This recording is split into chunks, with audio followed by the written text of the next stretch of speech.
ዛሬ እንግዲህ በጣም ደስ ይላል። በኢሳቅ ቤት ነው እንግዲህ የዳኒና እንግዲህ ኢሳቅ ሁሉ ነገር አዘጋጅቷል። ፍጡር ጀላብያ ለወንዶቹ፣ ለሴቶች ደግሞ ሂጃብ። እንግዲህ በራሱ ቤት ዛሬ ፍጡር ጠርቷቸዋል። እንግዲህ አለ ዳኒ ለነ አብረሽ ትኬት ችሏል። ጽጌ ደግሞ በግ ገዝታለች። እንግዲህ ደግሞ ዛሬ እኔ ላስፈጥር ብሏል። እንግዲህ በጣም ደስ ይላል። ሁላችሁም ደስ የምትሉ ጓደኛሞች ናቸው። ታምራላችሁ። እውነት አንድነታችሁ ደስ ይለኛል። እኔ ሀገራችን ላይ እህቶች የሚናፍቀኝ ሙስሊም፣ ክርስቲያን፣ ጴንጤ፣ ኦርቶዶክስ ምናምን ሳይል የድሯ ኢትዮጵያ ናት የናፈቀችኝ። አንድነታችን፣ ብሔር ሳንከፋፈል ፍቅራችን ምናምን እሱ በጣም ነው የናፈቀኝ። ግን ከየት ይገኛል? አይመጣም የድሮ ኢትዮጵያ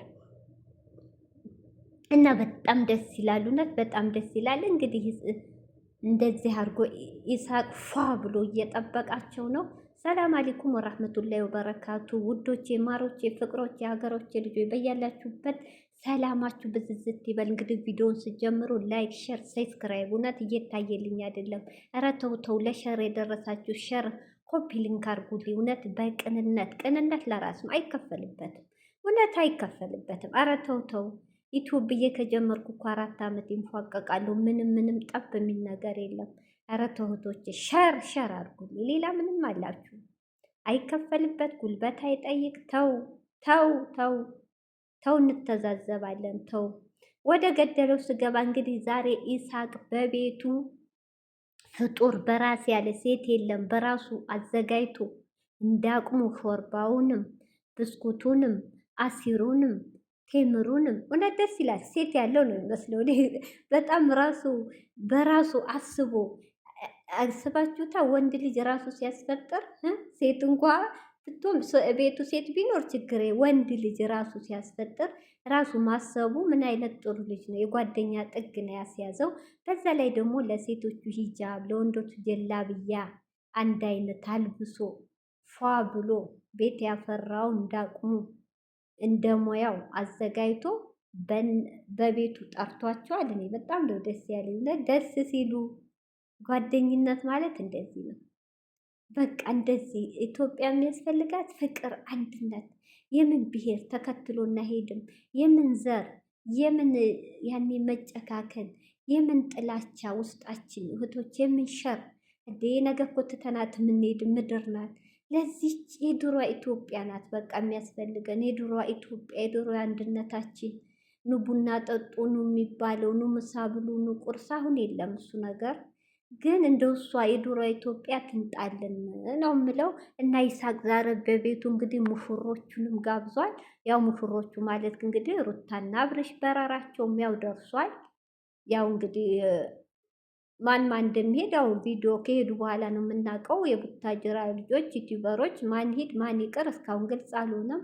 ያው እዛው እናየዋለን። እንግዲህ የዱባይ መዳሞች ወገባችሁን ታጥቃችሁ ፏ ብትን ብላችሁ እንደምትቀበሏቸው እርግጠኛ ነኝ። ኧረ እስቲ እናያለን። የዱባይ ቅመሞች እስቲ እናያለን። ሰርጋችሁ እስኪ ሰርጉ እስኪደርስ እኔ በጣም ቸኩያለሁ። እንግዲህ ዱባይ ሳውዲዎች መቼም ያው ቪዲዮውን እንግዲህ እያየን እንግዲህ በሀሳብ ከእናንተ ጋር ነን። እንግዲህ ዱባዮች ደግሞ እንግዲህ ዱባይ ዝግጅቱ እስካሁን ያው እንግዲህ ረመዳን ኢድም እነሱ ወይ እሑድ ወይ ሰኞ ነው ወደ ዱባይ የሚበሩት።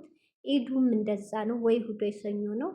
ያው እንግዲህ ሰርጉን ደግሞ ያው ወይስ ሐሙስ ነው። ቀን ምረጡ እያለ ነበር አብርሽ። በማንኛው ቀን እናንተ በሚመቻቸው እሑድ ሐሙስ እየተባለ ነው። እና እንግዲህ ዛሬ መልካም ጋብቻ እንላለን ለሩታና ለአብርሽም። ኢሳቅም በጣም ደስ የሚል ጓደኛ ነው። ዳኒና ጽጌም እንደዛ ጓደኝነታችሁ፣ አንድነታችሁ በጣም ያስቀናል። በጣም ደስ ይላል። በቃ ይሄ ነው የሚያምርባችሁ እናንተ ተሰባስቦ አንድነታችሁን። የክርስቲያን በዓል ሲሆን እንደዛ፣ የሙስሊም ጾም ሲሆን እንደዚህ በቃ ምንም ችግር የለው እኮ እና በጣም ደስ ይላል ቀረቤታችሁ። ኢሳቅ እኔ እንጃ ጎበዝ ብያለሁ። ሚስትን ብታገባ አታስቸግርም አንተ ታግዛታለህ። ጥሩ አድርገሃል። ሴት የሌለበት ነው ጀግና መሆን መልመድ። 10 ቀን በቀን ሆቴል እየገዱ የሆቴል ምግብ ከማግበስበስ እንደዚህ ጠንካራ መሆን ማየት። አሁን ቴክኖሎጂ ተራቋል እህቶቼ። እንደ አረቦች እኮ ከጀዋል እያዩ ነው ወንዶቻቸው ምን የመሰለ ምግብ የሚሰሩት። ጎበዝ ናቸው። አሁን የኔ ሰውዬ የሀገራቸውን ምግብ ይሰራል። የእኛዎቹ ናቸው የማይረቡት። የአረብ ሀገር ወንድ በተለይ አይረቡም። 24 ሰዓት ሙከየፍ እግሩን ሰቅሎ ይብላል። አደንዝዟቸዋል። እነሱን ተዋቸው ካሉም አይቆጠሩም። ኢትዮጵያ ያላችሁ ዩቲዩበሮች ቤት ተከራይታችሁ የምኖሩ ጎብዙ። ሴት አትጠብቁ፣ እስከምታገቡ ስሩ። ሆቴል የምገዙበትን እቤታችሁ አስቤዛ ገዝታችሁ ይኸው ይሳቅ አሁን ጎበዝ። እኔ በጣም ነው ያደነኩት። በራሱ አቅም ራሱ ሰው ለአንድ ነፍሱ መስራት አቅቶ ሆቴል ያግበሰብሳል። እሱ ግን ጓደኞቹን ለመጥራት ያለው ኮንፊደንስ ያያችሁት። እውነት በጣም ጎበዝ ነው ኢሳም። በጣም ደስ ይላል። እውነት ደስ የሚል ምሽት ነው። እንግዲህ ቶቼ የዛሬው ቪዲዮ ይሄን ይመስላል። በሌላ ቪዲዮ እስክንገናኝ ላይክ፣ ሼር፣ ሰብስክራይብ ለሌሎቹም ወንድም ትምህርት ነው። ትምህርት ወንዶች ተማሩ። ምግብ አትግዙ። ዛሬ ለወንዶች ነው። ከሆቴል አታግበስብሱ። እቤታችሁ ስሩ። ከጀዋል እያያችሁ ዩቲዩብ ብዙ ነገር ያስተምራል። ልመዱ። እስከ መቼ ሆቴል? የሆቴል በሽታም እኮ ሲበዛ ለጤናም ጥሩ አይደለም። ወይ በደንብ አያጥቡትም። ስንት ነገር አለ እና ልመዱ። እና የዛሬው ምሽት ፍጡር በኢሳቅ ቤት ዋው ነው። ቤቱም ያምራል። ሴት ያለው ቤት ነው የሚመስለው። በጣም ንጹህ ነው። አረታተቡ ምናምን እኔት በጣም ጎበዝ ልጅ ነው። እኔ ሳየው የቦታው ሲዘፍን ምናምን ይሄ ዝም ብሎ ለካ ቤቱ ውስጥ ጎበዝ ነው። እውነት ጎበዝ። አይ አንተን ያገባች ረረረረ እንደው ቢደክማት እንኳ ሂድና ውጭ ብላ አትልም። ሰርተታ በላታል። የሚያስፈልገው እህቶች እንደ አይነት ወንድ ነው የሚያግዝ ወንድ። እናንተ እንጀራ ስጋግሩ እሱ ወጥ የሚሰራ፣ እናንተ ሻይ ስታፈሉ እሱ ሱፍራ የሚያቀርብ። በቃ እንደ አይነት ወንድ አግቡ። እኔ በጣም ነው ደስ ያለ። እውነት ራሱ ማሰቡ እኮ ነው ማሰቡ። እና እንግዲህ ላይክ ሸር እያደረጋል